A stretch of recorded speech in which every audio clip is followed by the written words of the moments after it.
You've probably been told gaming under $500 in 2024 is impossible. Well, it is, unless 1080p is your resolution of choice. Working on the review for AMD Ryzen 7 8700G, I've noticed something interesting. Let's focus on the spec for a second. Zen 4 Generation 8-core CPU, 12-core RDNA 3 AMD Radeon 780M GPU, which is the same spec as ASUS ROG Ally Z1 Extreme. And based on my research, AMD Ryzen 7 7840U, which is a laptop APU. They're all under codename Phoenix, and they're all kind of the same. Even the cost to build out a PC is very similar to the cost of ROG Ally. So here's the breakdown: 8700G $330, DDR5 $100, A620M motherboard $75, power supply $50, case $50. The total is about $600 for PC build. ROG Ally Z1 Extreme $600. $600 is not $500, but you know, inflation and shit. So here's the million-dollar question, or more accurately, $600 question. Can a gaming console truly give a gaming PC a run for its money? Are there limitations we need to talk about? And most importantly, who's this for? Because it's not as obvious as you think. Alright boys, let's hit pause on the spec and dive into what it's like to actually use ROG Ally. I've been giving this handheld a proper shakedown, and let me tell you, navigating on 7-inch screen is a task and a half. Don't even get me started on using it as a laptop replacement. It's like wearing socks with sandals. Sure, you can do it, but should you though? But it's not all doom and gloom when it comes to gaming. This is where the Ally comes out swinging. It's like a whole different beast. The 1080p 120Hz screen is amazing. The whole form factor is great. It's light and comfortable in my hands.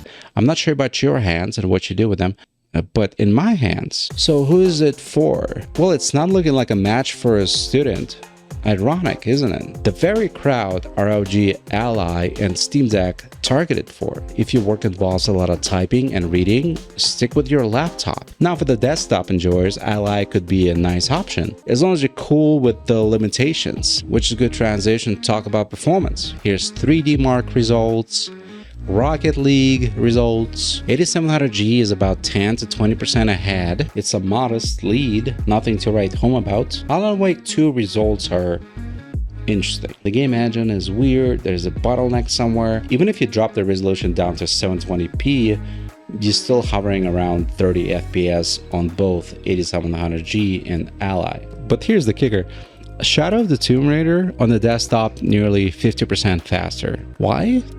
Power, my dude. The TDP thing. Even if I set 54 watts manually on PWM controller, it's a power controlling chip on the motherboard. It would not go past 30 watts during the benchmark. Restoring and resetting AMD settings app did the trick. With that out of the way, Shadow of the Tomb Raider benchmark run was 64 FPS, putting it neck and neck with 8700G performance. When we shift gears to the productivity, the numbers tell a different story. Blender render 8700G finished in 5 minutes and 14 seconds, while the ROG Ally took its time and finished at 7 minutes and 35 seconds. Trust me, it's not that huge of a gap, but it's there. For video editing enjoyers, the CPU on the Ally could be the same, but the lower clock speeds are evident. Puget Bench Premiere Pro scores reflect this, with the 8700G scoring 3974 against the Ally 2709. What's intriguing though, the timeline responsiveness between two is nearly identical. So yes, you absolutely can edit your TikToks,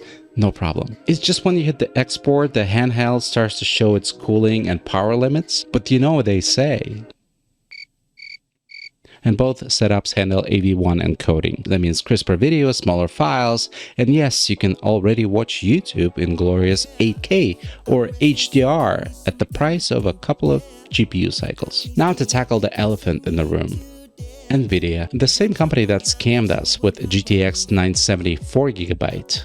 If you remember, and that's the vibe I get when dealing with ROG Ally's memory allocation. And I'm kind of annoyed coming from MacBook with unified memory. So it's a bit of a dance, if you will. With only 11 gigs of RAM to spare after setting aside 4 gigs of VRAM, multitasking is a bit of an issue, as you can tell. On the flip side, on the desktop PC, you can slam as much memory as you can afford. So do these handhelds and laptops dethrone the desktop? No. But you already knew that. However, let me say this. If your endgame is gaming on AMD Ryzen 7 8700G without a care for system upgrades or the need for hefty system memory, say for intensive tasks like photo editing, heavy-duty video projects, or coding, then buying an ROG Ally could be the move, especially when you find a deal on open box like I did. You can take it on a plane, on a train, on a bus, on a horse.